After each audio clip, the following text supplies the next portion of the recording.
नमस्ते, welcome to समाचार first. मैं हूं ओजस्वी चौहान और आज हमारे स्पेशल शो जान है तो जहान है सीरीज के एक स्पेशल एपिसोड में आप हमसे जुड़ रहे हैं। आज के हमारे guest doctor major Rakesh Kaundal एक प्लास्टिक सर्जन है। Welcome to the show sir. Thank you so much. Plastic surgery यानी एक मेडिकल ऑपरेशन जिसका इस्तेमाल किया जाता है डैमेज स्किन को रिपेयर या रिप्लेस करने के लिए। हालांकि इस टेक्निक का इस्तेमाल सेलिब्रिटीज़ काफ़ी समय से अपने फेस और अपनी बॉडी को एनहांस करने के लिए भी करते आए हैं, लेकिन आजकल ये जो टेक्निक है ये बहुत आम हो गई है। ये एक्सक्लूसिव नहीं रही है सिर्फ सेलिब्रिटीज़ के लिए। आजकल कॉमन लोग, स्पेशली जो यूथ है हमारा, वो इस टेक्निक को काफ़ी यूज़ करने लग गया है। कुछ कॉमन सर्जरीज की कॉस्ट, उनसे जुड़े रिस्क फैक्टर्स और इसकी जो एक्सेसिबिलिटी है उसके बारे में आज हम डॉक्टर कौंडल से जानेंगे। सर, मेरा पहला क्वेश्चन आपसे है कि आपकी जो एजुकेशनल बैकग्राउंड है उसके बारे में हमें थोड़ा बताइए और प्लास्टिक सर्जन बनने तक की जो आपकी जर्नी रही है, क्या आपकी इंस्पिरेशन थी इसके पीछे और कैसी आपकी जर्नी रही है, उसके बारे में हमारे व्यूअर्स को बताइए। जैसा कि आपने मेरे बारे में परिचय दे दिया है कि मैं एक plastic surgeon, reconstructive and cosmetic surgeon हूँ। तो जब मैंने अपना MBBS की पढ़ाई शुरू करी उसके बाद मेरा मकसद ये था कि मैं सर्जन बनूँ।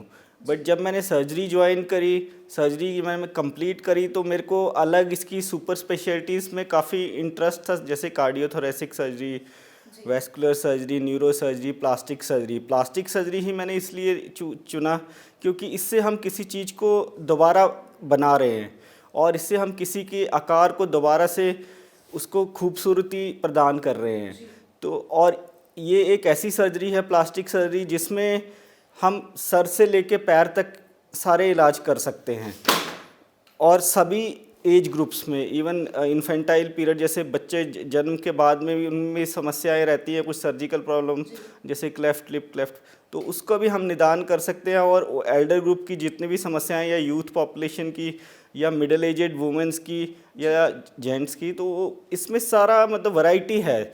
सो I love this profession once I did my general surgery and I passed my entrance exam and I selected the Indian Army, and I have completed my plastic surgery from Apex Center of the Indian Army Research and Referral Army Hospital, Delhi. And there I trained very efficiently, and I have lot of abundant exposure of all the variety of plastic surgery cases. Almost whatever written in the literature in the plastic surgery books, I have learned all the procedure, and I have adequate exposure and how the outcome of the procedures. So that is very treasurable experience for me, I can say. So I feel always honored that I got trained in India's Apex Center, Army Hospital Research and Referral. Sir, आप कितने साल army में आपने सर्व किया? लगभग 8 साल मेरे को हो चुके हैं आर्मी के साथ, और इसमें मैंने देश के सारे कोने कोने में जहाँ जहाँ पे प्लास्टिक सर्जरी सेंटर है, कमांड हॉस्पिटल जैसे Poona, command hospital Lucknow, command hospital Chandigarh, तो ऐसी जगहों पे मैंने अपनी सेवाएं निदान करी हैं। और अब जैसे मैंने आर्मी से अपना प्रीमेच्योर रिलीज़ लिया है, मेरा मकसद यही था कि जैसे मैंने देश के सभी लोगों की सेवा करी है जगह जगह पे, जहाँ मैं एक चीज़ आपको बताना भूल गया, मैं यहीं का पैदा हुआ हूँ और यहीं का स्थानीय कांगड़ा से बिलोंग करता हूँ। तो यहाँ के लोगों को जितना मेरी विशेषज्ञता का लाभ हो सके, यही मेरा कर्तव्य भी है और मेरी एक तरह से एक मेरी ड्यूटी है। So I will try to help the peoples in whatever way my profession can help them. जी, ये बहुत ही अच्छा एक थॉट है सर। सर, इसके अलावा जैसे आपने बताया कि आपने प्री मैच्योर रिटायरमेंट जो है ले लिया है, तो अब आप कहाँ कार्यरत हैं? अगर कोई आपसे मिलना चाहे और आपकी सर्विसेज लेना चाहे तो कैसे वो आपको अप्रोच कर सकता है? यहाँ पे जैसे यहाँ हमारे हिमाचल में सबसे world class hospital Fortis hospital Kangra मेरे होम टाउन के बिल्कुल साथ में है, तो इससे बढ़िया मेरे लिए और क्या हो सकता है। मेरी नंबर 1 चॉइस तो फोर्टिस हॉस्पिटल कांगड़ा ही है, जिनके साथ मैं जुड़ा हूँ। और मैंने पहले भी जब मैं एमबीबीएस के बाद मैंने फोर्टिस हॉस्पिटल के साथ ही अपना सर्जिकल कैरियर शुरुआत करी थी, तो it has very good name and यहाँ पे ये हिमाचल हेल्थ केयर के से भी एसोसिएटेड है, तो it's good for me that so that मैं यहाँ के स्थानीय लोगों को अपनी सर्विसेज का और लाभ पहुँचा सकूँ। जी सर, तो अब थोड़ा सा हम टॉपिक चेंज करते हुए ये जो सर्जरीज होती हैं, प्लास्टिक सर्जरी होती है जैसे कि हमने बात की कि यंगस्टर्स आजकल काफ़ी प्लास्टिक सर्जरीज करवा रहे हैं और मतलब इस सर्विसेज ले रहे हैं इस तरह की, तो वो कौन सी ऐसी कुछ टेक्निक्स हैं, कुछ ऐसी सर्जरीज हैं जो सबसे ज़्यादा कॉमन है जो यंगस्टर्स आजकल ले रहे हैं? आपने एक सही बहुत अच्छा क्वेश्चन पूछा है। प्लास्टिक सर्जरी ज़्यादातर पॉपुलर लोग यंगस्टर्स, यूथ एंड मिडिल एजेड्स में बहुत ज़्यादा है। पहले ये सर्जरीज देश के बाहर विदेशों में बहुत ज़्यादा होती थी और लोगों को लगता था कि ये सिर्फ सेलिब्रिटीज़ के लिए है या मॉडल्स या एक्ट्रेसेस के लिए ही है, शोबिज के लिए। उस टाइम पे ऐसा होता था क्योंकि they are the mirror of the society, so they have to look very beautiful, attractive, so they frequently undergo this type of cosmetic surgeries. But nowadays जो नॉर्मल पीपल हैं उनमें भी ये चाहत है कि हाँ, और इसमें कोई बुराई नहीं है कि हर कोई अपने आकार से खूबसूरत दिखे, और कॉस्मेटिक सर्जरी एक ऐसा पहलू है प्लास्टिक सर्जरी का जिसमें हम सामान्य से उसको एक सौंदर्यपूर्ण और अलग आकार दे सकते हैं। सर कोई थ्रेड्स जैसी चीज़ का इस्तेमाल इसमें मतलब आई थिंक होता है, नाम लिया जाता है अक्सर इन चीज़ों का कि नीडल्स, थ्रेड्स ये सब होती हैं, तो हम लोगों के लिए, आम लोगों के लिए जिन्होंने ये सब कभी नहीं करवाया है but we are curious to know कि ये सब चीज़ें क्या होती हैं, तो थोड़ा हमें एक लेमैन लैंग्वेज में बताइए कि एग्जैक्टली प्रोसीजर जो है वो कैसे होता है। हमें एक वॉक थ्रू दीजिए प्लीज़ एक कॉस्मेटिक सर्जरी का। मैं जैसे जो कॉमनली जो यंगस्टर्स जो सर्जरीज करवाते हैं, जैसे आपने ये कि पूछा थ्रेड लिफ्ट, जैसे थ्रेड लिफ्ट इस बार चेहरे की सुंदरता को बढ़ाने के लिए, या आईब्रोज़ को, जैसे किसी की झुकी हुई है आईब्रोज़, उसको लिफ्ट करने के लिए, या विद एज क्या होता है हमारे चेहरा थोड़ा सा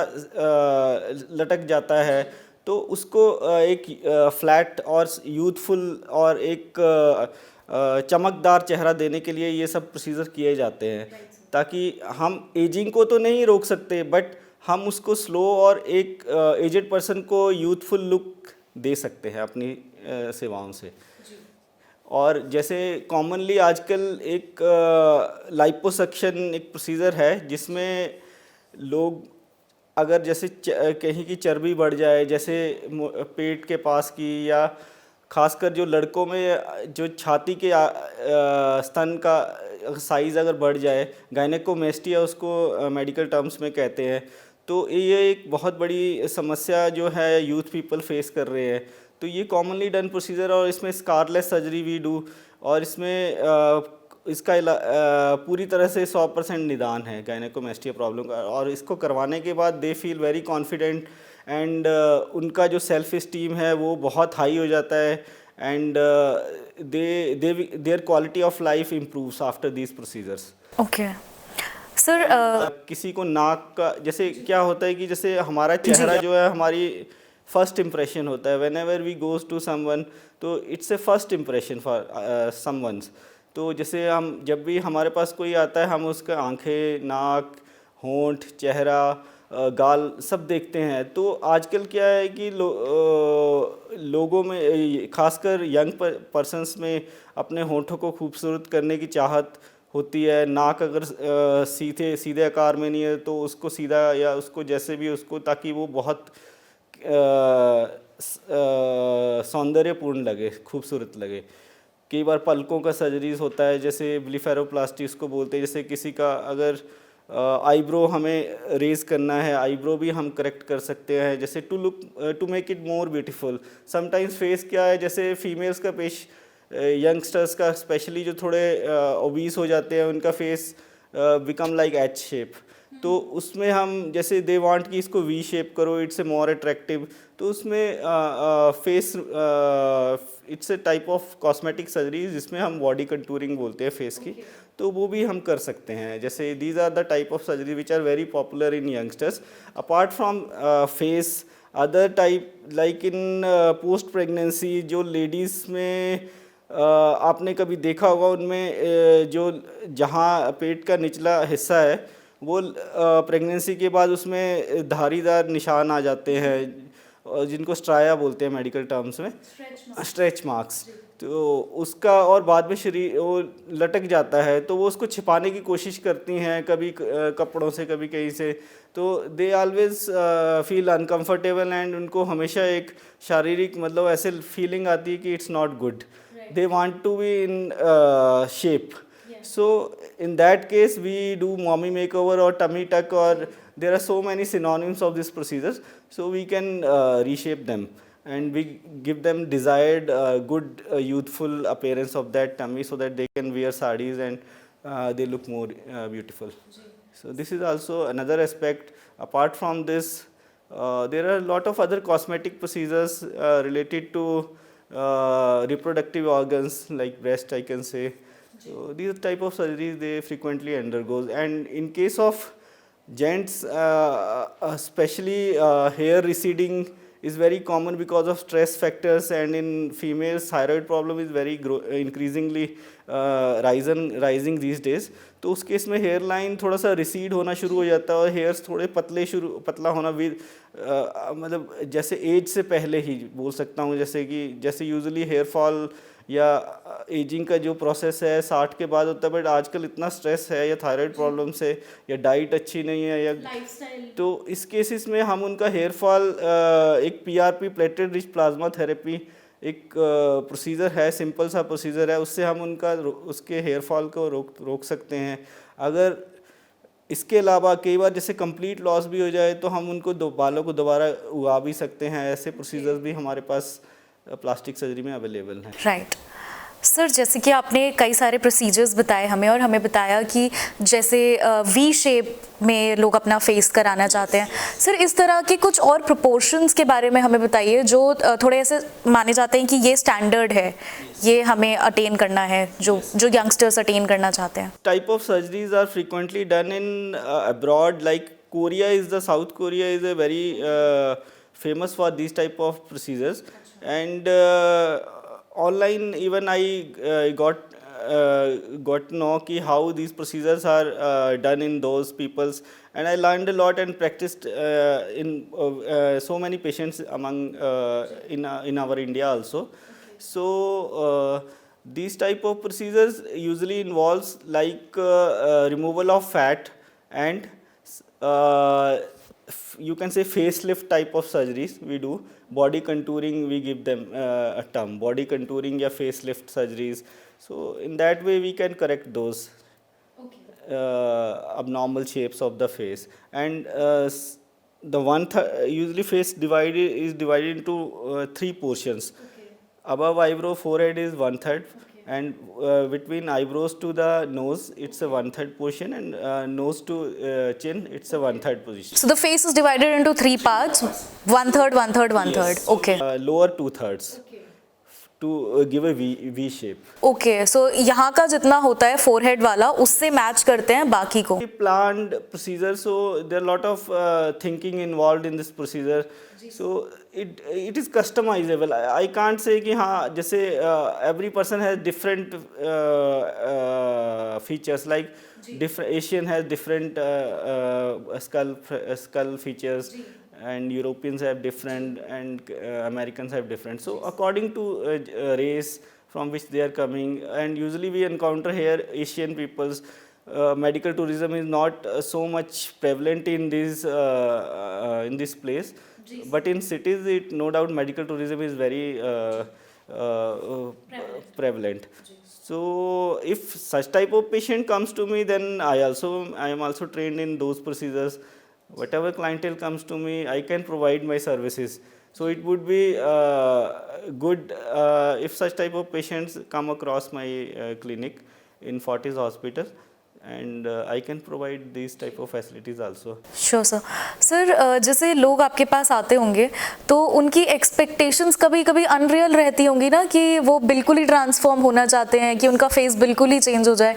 उस तरह के अपने एक्सपीरियंस के बारे में कुछ बताइए। फहमियाँ जिसको बोलते हैं लोगों के विचारों में हैं कि क्योंकि उनको लगता है प्लास्टिक सर्जरी मतलब कि एकदम मतलब फ्लॉलेस सर्जरी, मतलब इसमें हम एकदम मतलब ऐश्वर्या राय बन जाएंगे, एकदम से हमारा चेहरा जो है मतलब कि एकदम अप्सरा जैसा बन जाएगा, फीमेल्स थिंक लाइक दैट, है ना। तो these are the unrealistic expectations and we should counsel them before what procedure they want. If they are coming for the cosmetic procedures, though they should be very well counseled, and the thing is that it should be done by a board certified plastic surgeon, and as I'm a certified plastic surgeon, and it also depends where they want to get treatment. The center should be well equipped, infrastructure should be high class, and Fortis Hospital Kangra is a very well equipped, and it's a state of art, I can say, OTs, and apart from that, sometimes patient's health also is an important factor in outcomes. So ये सब गलतफहमियाँ उनको पहले ही हमें बता देनी चाहिए कि हाँ, पहले तो उनका हेल्थ लेवल एकदम मतलब नॉर्मल होना चाहिए, because these are the elective surgeries, और जो उनकी एक्सपेक्टेशंस है, उनको क्या चाहिए, उसको हमें उनको पहले उससे अच्छे से विचार विमर्श कर देना चाहिए कि हम अगर ऐसा करेंगे तो आपका ऐसा दिखेगा। कई बार ये होता है कि उन्होंने चाहा कि मेरे को ऐसा कर दीजिए, और जब हो एकदम से इमोशनल चेंज आ जाता है, जैसे आप ट्रांसफॉर्म कर देते हो किसी आकार को, तो उनका लुक टोटली चेंज हो जाता है। समटाइम्स दे फील कि यार मेरे तो पहले ही अच्छा था, है ना। तो they should be well counselled and regarding the procedure कि हमने अगर ये किया तो ऐसा हो जाएगा आपका फेस, तो they should ready for this procedures, because no doubt if we change someone's body तो they look totally different after the surgery, so they should be ready to adopt this transformation. तो sir वही है कि पहले से थोड़ा बातचीत मतलब क्लियर होना चाहिए ना, कि कैसे वो दिखेंगे, उनकी एक्सपेक्टेशन कितनी होनी चाहिए। तो वो दे should be very firm in mind कि हाँ कि मैंने यही चाहा था, है ना। क्योंकि कई बार जैसे जो हमारा नोज़ है, इट्स मतलब कि it's in the centre of our face, and nose rhinoplasty surgeries are very common in plastic surgeries because structural bony framework we change as per desire of the patients. तो ऐसे case में उनको counselling is very important, so they should meet the doctor first and what they want, and post op how they recover and how they look, we can briefly explain them. So these are the important things they should consider. Sir face की surgeries की अगर बात करें तो face में सबसे ज़्यादा common surgeries कौन सी हैं जो लोग करवाते हैं? Depend upon age group. मतलब कॉस्मेटिक सर्जरीज पूछ रहे हैं कि रिकन्स्ट्रक्टिव टाइप ऑफ सर्जरी, जैसे मैंने बताया कि चाइल्डहुड से ही सर्जरीज फेस की, जैसे जन्मजात, जैसे कईयों को कटे फटे होंठ होते, क्लेफ्ट लिप बोलते हैं इसको, या तालू का डेवलपमेंट नहीं होता, जैसे जो हमारे मुंह के अंदर पैलेट बोलते हैं जिसको क्लेफ्ट पैलेट हो जाता है, तो उसका जो इलाज है हम 3 से 6 महीने के अंदर करते हैं क्लेफ्ट लिप का, और जो क्लेफ्ट पैलेट है उसका हम 1 साल 9 महीने से 1 साल के बीच में करते हैं। और इन दैट पीरियड स्टार्टिंग में हम उनको फीडिंग एडवाइस करते हैं ताकि उनका ग्रोथ हो सके। अगर वो खाना नहीं खा पाएंगे इन सब वजहों से, तो फिर उनकी ग्रोथ रिटार्ड हो जाएगी।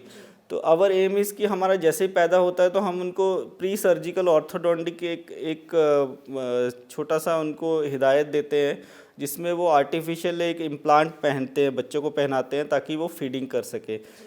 और इसका इलाज हम सक्सेसफुली करते हैं। जैसे ये तो हो गया चाइल्डहुड से रिकन्स्ट्रक्टिव टाइप ऑफ सर्जरीज़। फिर उसके बाद जैसे कॉस्मेटिक सर्जरीज़ में यूथ्स में, जैसे मैंने बताया, गायनेकोमेस्टिया बड़ी कॉमन, पुबर्टल ग्रोथ हो जाता है, कई बार जो छाती बढ़ जाती है लड़कों में, तो उनमें पीयर प्रेशर रहता है, वो थोड़ा सा मतलब कि उनका कॉन्फिडेंस लो हो जाता है, बिकॉज दे फील कि वो छिपाते हैं कि हाँ कि मैं इसको कैसे छिपाऊँ। तो they should come to us and we can treat them successfully. इस चीज़ में हमें काफ़ी मतलब एक्सपीरियंस अनुभव भी है। और जैसे लड़कियों में खासकर जैसे कोई दाग हो या कोई जन्मजात कोई जिनको रंगदार निशान हो, जिनको हम बोलते हैं पोर्ट वाइन स्टेन या कैपिलरी हेमेंजियोमास या वीनस मालफॉर्मेशंस, तो उनको भी हम रिमूव कर सकते हैं। या कोई अनवांटेड हेयरी मोल्स हो जिसमें काला धब्बा हो, इसमें बाल भी हों, तो उसको भी हम निकाल सकते हैं प्लास्टिक सर्जरी से। और कई बार जैसे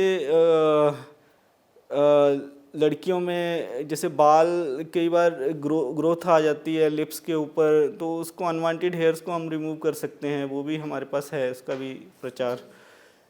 और इसके अलावा जैसे जैसे अगर चर्बी बढ़ती है तो मैंने बताया लाइपोसक्शन एक प्रोसीजर है, उससे भी हम उनका समस्याएं हल कर सकते हैं। कई बार ये होता है कि जैसे डेवलपमेंट के साथ जैसे कोई गड्ढा रह गया, जैसे फेस का डेवलपमेंट नहीं हुआ तो उसमें थोड़ा सा एक साइड डेवलप हुआ, एक साइड नहीं हुआ, होलोनेस हो गया, तो उसको भी हम मतलब कि कुछ फिलर्स से उसको ठीक कर सकते हैं। फिलर्स जैसे नेचुरल जैसे फ़ैट है, फ़ैट से भी हम डिपेंड करता है कितना गड्ढा है, कितना है फेस का, तो टाइप ऑफ फिलर्स हम उसके अकॉर्डिंगली चूज़ करते हैं। जैसे मान लो छोटा सा है तो उसमें हम सिंथेटिक फिलर्स भी यूज़ करते हैं, जैसे कोलेजन, हाइलोरोनिक एसिड और lot of fillers available in the market.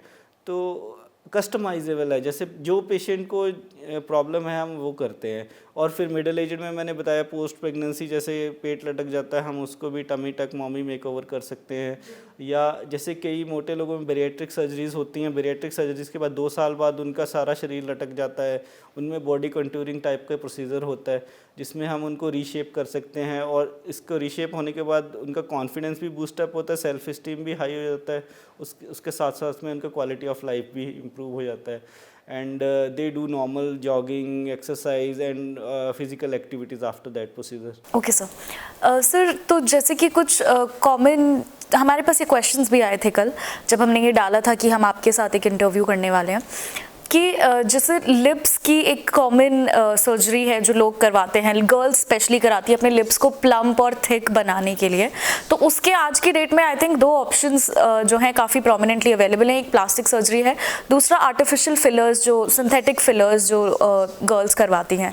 तो आप कौन सा रेकमेंड करेंगे, ये सवाल था कि एक एक्सपर्ट के नज़रिए से आप क्या रेकमेंड करेंगे, और दूसरी चीज़ इनकी कॉस्टिंग अराउंड क्या आती है? एक्सपर्ट के हिसाब से अगर आप पूछें तो मेरे को सबसे पहले तो मैं पेशेंट को एग्जामिन करूंगा और उसका लिप का कितना पतला है। अगर वो आपने जैसे बोला वो पतले के, कई बार मोटे लिप वाले भी आती हैं, जैसे जिनका मोटा होता है होंठ, उनको कम कराना होता है। तो जैसे पतले लिप के केस में हमें असेस करना होता है कि उनका सिमेट्री जैसे नीचे वाला लिप है, कितनी रिक्वायरमेंट है हमें फिलिंग की, so that they both become symmetrical. और उनका स्पेशली जो इनका मिडल वाला क्यूपिड वो बोलते हैं इसको, जैसे वो एक मतलब beauty lines we can say, तो वो हमें एक हाईलाइट करना होता है। तो we usually plan what type of filler we should use and how much quantity we will fill, and whether it is a permanent type or whether it is a temporary, it's a selection, but best filler is a fat because it is derived from our own body, less rejection rate, natural, and it's a permanent. But this has to be done by a certified plastic surgeon because there are some complications occurred with this procedure, like sometimes the untrained person or unqualified persons fill the fat and they overfill it. Okay. It become another cosmetic blemish, I can say. So it should not happen with the expert plastic surgeon. So it has to be done by an expert plastic surgeon, those who have very good exposure and experience in all these activities. So before choosing plastic surgeon, they should consult a good certified plastic surgeon. जी sir, उसका एक extended part था कि costing इसकी कितनी आती है lips के प्रोसीजर्स की? इसमें कोई ज़्यादा खर्चा नहीं है, बट फिलर जैसे सिंथेटिक फिलर्स आप कोलेजन लेते हैं या हाइलोरोनिक एसिड लेते हो, तो अकॉर्डिंग टू जैसे कंपनी आजकल हम जेम गवर्नमेंट ई मार्केटिंग से ही हम अपनी सप्लाई लेते हैं ज़्यादातर प्रोडक्ट्स की। अगर उसमें वो नहीं है अवेलेबल तो कोई और इंडियन मेक हम देखते हैं।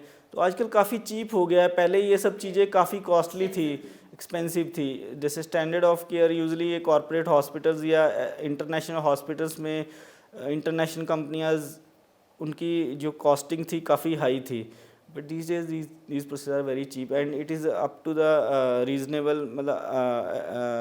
I can say anyone can afford it if they desire to get it done. Okay, alright sir. तो जैसे कि सर ने बहुत ज़्यादा स्ट्रेस किया है and I would like to repeat कि अगर आप ऐसा कोई भी प्रोसीजर करवा रहे हैं तो एक एक्सपर्ट से ही करवाएं। सर ने अपने कई सारे क्वेश्चंस में इस बात पे स्ट्रेस दिया है और हमें भी पता है कि इस तरह के कई केसेस सामने आ चुके हैं जहां पर बिना लाइसेंस और बिना एक्सपर्टीज़ के लोग ये सब प्रोसीजर्स कर रहे थे और उसकी वजह से सफ़र पेशेंट्स को करना पड़ा है।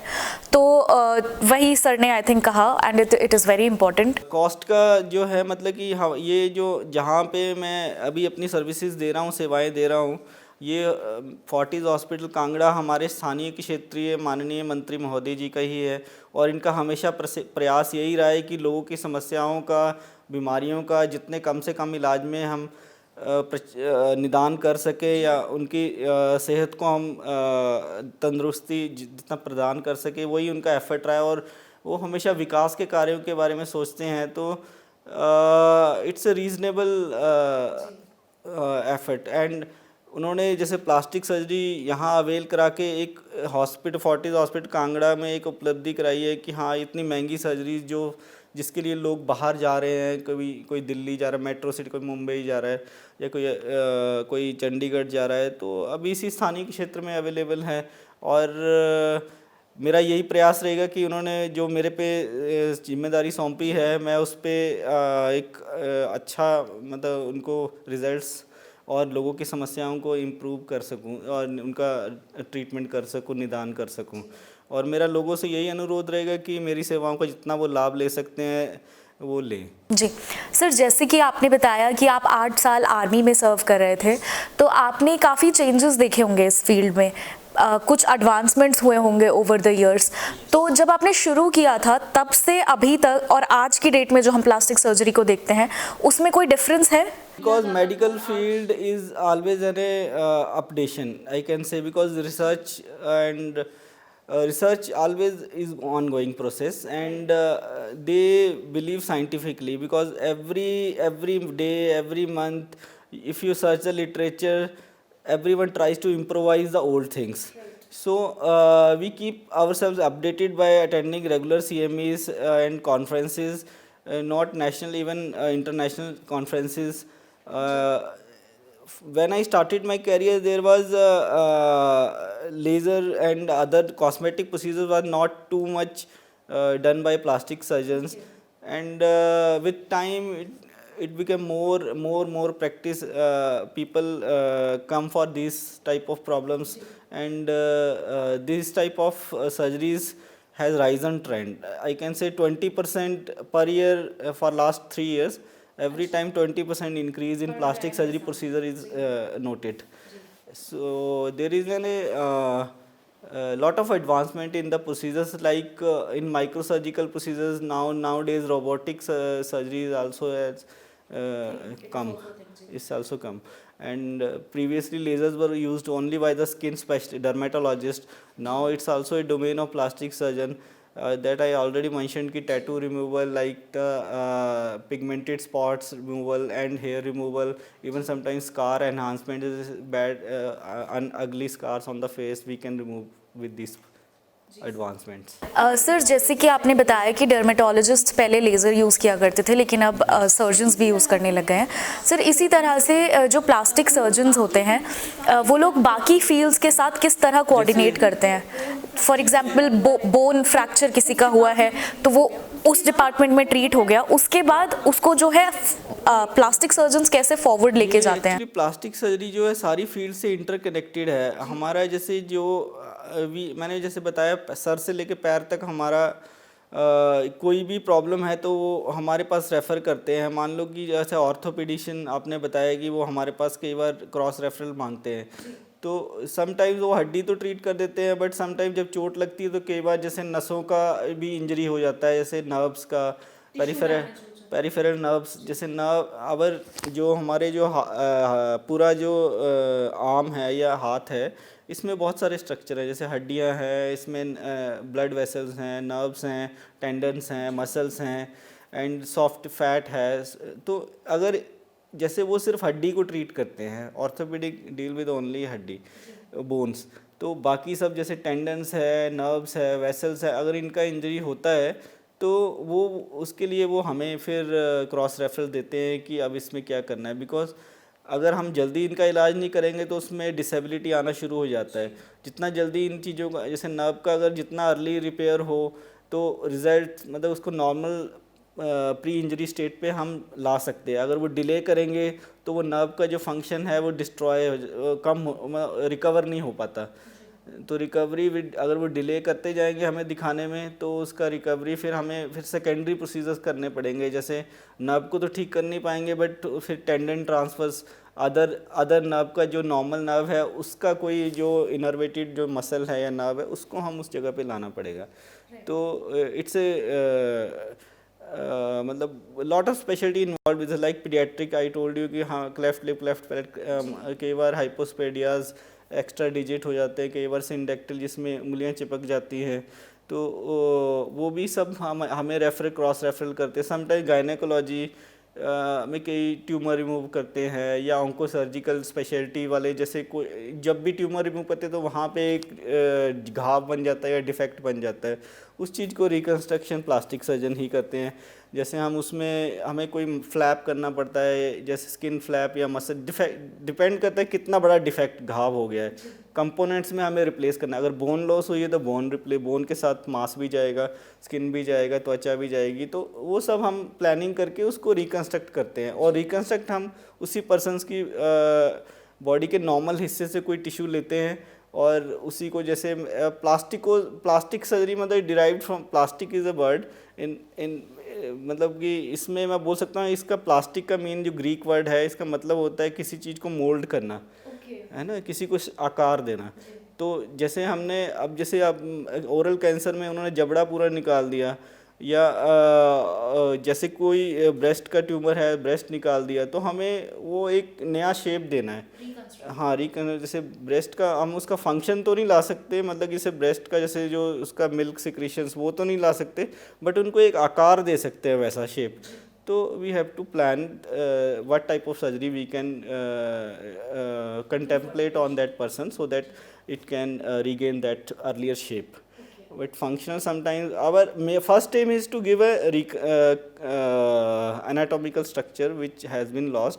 Functional comes second and cosmetic comes third. Okay sir, तो कह सकते हैं कि जो प्लास्टिक सर्जरी जो फील्ड है ये बाकी सभी फील्ड से कहीं ना कहीं जुड़ी ही हुई है और सभी एज ग्रुप्स में ये डील करती है, ऐसा कोई स्पेसिफिक? और ऐड करूंगा कि जैसे मैक्सिलोफेशियल ट्रॉमा होता है या न्यूरोसर्जिकल ट्रॉमा होता है, उसमें तो फेस की हड्डियां भी टूट जाती है, फेस का जैसे कोई मांस भी कट जाता है, तो उस केसेस में भी हमें उनकी मुरम्मत करनी पड़ती है या उनका सुधार करना पड़ता है। और कई बार जैसे ऑर्थोपेडिक प्रोसीजर जैसे सर्जरीज करते हैं, उसके बाद समटाइम्स अनफॉर्चुनेटली अगर जैसे कोई कॉम्प्लिकेशंस हो जाए, जैसे घाव इन्फेक्शन हो जाए या स्वेलिंग हो जाए जिसके कारण कि वो एक मतलब हील नहीं हो रहा है कोई जख्म, तो दे या इम्प्लांट जैसे उन्होंने डाला वो इन्फेक्ट हो जाए, इम्प्लांट एक्सपोज हो जाए, तो दे गिव अस रेफरल कि हाँ हाउ टू कवर दिस।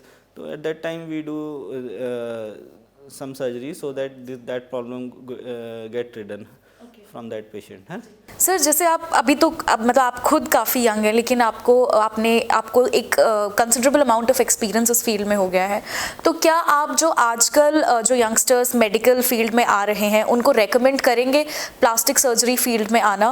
और अगर आप करेंगे तो आपके लिए क्या एडवाइस होगी उनके लिए आपकी? मैं यही बताना चाहूँगा कि प्लास्टिक सर्जरी एक सर्जिकल सुपर स्पेशलिटी है, और ये ऐसी सर्जिकल स्पेशलिटी है सुपर जिसमें मतलब आपको बहुत पढ़ाई करनी पड़ती है। सबसे ज़्यादा पढ़ाई सर्जिकल सुपर स्पेशलिटी में प्लास्टिक सर्जरी में ऑलमोस्ट बहुत लिटरेचर आपको सर्च करना पड़ता है। There are 3-4 authors for one topic you have to consult, so it requires lot of study. Plus इसमें आपको प्लानिंग, जैसे आपका माइंड जो है, जैसे आपके पास कोई पेशेंट आता है, आपको पहले तो उसकी समस्याएं क्या है वो सोचना पड़ता है, क्रिटिकल एनालिसिस करना पड़ता है कि मैं इसको कैसे हेल्प कर सकूं, तो लॉट ऑफ प्लानिंग इन्वॉल्व। और आपके पास ऑप्शंस बहुत रहते हैं उसको ठीक करने के लिए, क्योंकि प्लास्टिक सर्जरी में हर चीज़ को ठीक करने के लिए 10 ऑप्शन रहते हैं। तो आपको जो बेस्ट ऑप्शन लगता है, पेशेंट की क्या डिमांड है, वो क्या चाहता है, और आप उसको बेस्ट क्या दे सकते हैं, जैसे in terms of recovery, functional, and उसकी जो नॉर्मल जो पहले रूटीन थी उसमें आप उसको कैसे ला सकते हैं, है ना। तो our first aim is first that one. So इस केस में जैसे जो मेडिकल स्टूडेंट जो इंस्पायर्ड हैं कि प्लास्टिक सर्जरी में हम टिश्यू हैंडलिंग बहुत ही जेंटल करते हैं और मेटिकुलस हमारी डिसेक्शंस रहती हैं। We give a lot of attention on the anatomical structure, we don't sacrifice and we try to preserve as much as possible. And जो हम सूचर्स यूज़ करते हैं, जैसे जो नीडल हमारी होती है वो बहुत ही फाइन होती है, हम माइक्रोसर्जिकल प्रोसीजर्स भी करते हैं जिसको माइक्रोस्कोप की हेल्प से हम कंटेम्पलेट करते हैं। These are the high end surgeries which are done only by the plastic surgeon और sometimes by vascular surgeon. So if they have a very high inspiration, only then I can say them कि हाँ join this specialty, and it is a very good specialty. You can do wonders by creating a complete transformation in someone's personality. जैसे मैंने बताया, it's a boon for the patients who got burnt and who got injured and who got disabled. If you do some type of reconstruction or some type of functional procedures, recovery procedures, it's a boon for them and you are serving them, and it's a novel thing which you can do and for them. Sir as a doctor जैसे कि ऐसी कौन सी चीज़ है जो आप नहीं करेंगे कभी, जो आपकी ओवरऑल हेल्थ को अफेक्ट करती है? एज ए डॉक्टर जैसे वी ट्राई टू प्रोफेसाइज और वी ट्राई टू मतलब लोगों को ज़्यादा से ज़्यादा यही बताते हैं कि आप एक स्वस्थ जीवन शैली अपनाएं, जैसे कि आप एडिक्वेट स्लीप ले, अच्छा खान पान रखें, बैलेंस डाइट ले, और जो हेल्थ हैजार्डिंग जो सब्सटेंसेस है जैसे आजकल धूम्रपान करना एंड अल्कोहल का सेवन करना, तो इन सब चीज़ों से दूर रहें। यही मेरा संदेश है उनको, क्योंकि ये साइंटिफिकली प्रूवन है कि हाँ अल्कोहल और ये धूम्रपान ये सब मतलब हेल्थ के लिए अच्छा नहीं होता है, क्योंकि इससे बहुत सारी शारीरिक समस्याएं उत्पन्न होती हैं। निकोटीन एक वेरी बैड सब्सटेंस, जैसे कैंसर से लेके हमारे कार्डियोवैस्कुलर सिस्टम एंड लंग्स में एम्फाइसीमा जैसे एयरवे की प्रॉब्लम उत्पन्न होती है। तो इट्स मतलब कि दे हैव टू थिंक कि जैसे not only their life, if they are married or if they belong to someone, they are also getting affected all by their health. Right. So they should adopt a good healthy lifestyle, like I told ki healthy diet and good sleep, and always surround with the people who are with the positive attitudes and refrain from these bad articles. Right, sir. Sir, thank you so much for speaking to us today. और हम इसका एक part 2 ज़रूर करेंगे, क्योंकि I am sure हम जब ये इंटरव्यू अपना लाइव करेंगे तो इस पे कमेंट्स में बहुत सारे क्वेश्चंस लोगों के आएंगे, तो उन क्वेश्चंस को आंसर करने के लिए हम इसका एक पार्ट 2 के लिए आपको इनवाइट करेंगे। हमें पता है डॉक्टर्स का शेड्यूल बहुत ही बिजी होता है, लेकिन we would request your time next time for another episode. Anytime, if I would be free, I would love to come again, and whatever questions you can note down or whatever comes in your mind, you can ask me anytime whenever I come here. Thank you sir. So audience के लिए doctor major Rakesh Kaundal जी से अगर आप consult करना चाहते हैं या उनकी सर्विसेज अवेल करना चाहते हैं तो फोर्टिस हॉस्पिटल कांगड़ा में वो अभी अपनी सर्विसेज प्रोवाइड कर रहे हैं। सर, आप कुछ ऐड करना चाहेंगे इसमें कि कैसे लोग आप तक रीच कर सकते हैं? यस, मतलब जैसे मैंने कहा ना कि हाँ कि हॉस्पिटल एक वेरी इंपॉर्टेंट पार्ट है प्लास्टिक रिकन्स्ट्रक्टिव सर्जरी और कॉस्मेटिक सर्जरी का। तो हमारे क्षेत्र में वर्ल्ड क्लास हॉस्पिटल है फोर्टिस हॉस्पिटल कांगड़ा, जहाँ पे मैं अपनी सेवाएं निदान कर रहा हूँ। तो आप एनी टाइम कभी भी जब आपको लगे कि हाँ कि मेरे को ये समस्या है, आप यहाँ पे आके मेरी सेवाओं का लाभ ले सकते हैं। तो मेरा यही आपसे अनुरोध है, जब भी आपको ऐसी स्वास्थ्य से रिलेटेड, प्लास्टिक सर्जरी रिलेटेड या रिकन्स्ट्रक्टिव या कॉस्मेटिक प्रॉब्लम हो कोई, तो आप मेरे से कंसल्ट करें और विचार विमर्श करके जो भी आपको मैं सहायता कर सकूं या उस समस्या का निदान कर सकूं, वो मेरी पूरी कोशिश रहेगी। जी, thank you so much sir हमसे बात करने के लिए। दर्शकों के लिए बहुत इंपॉर्टेंट रहेगी ये talk. Thank you so much. देखते रहिए समाचार फर्स्ट।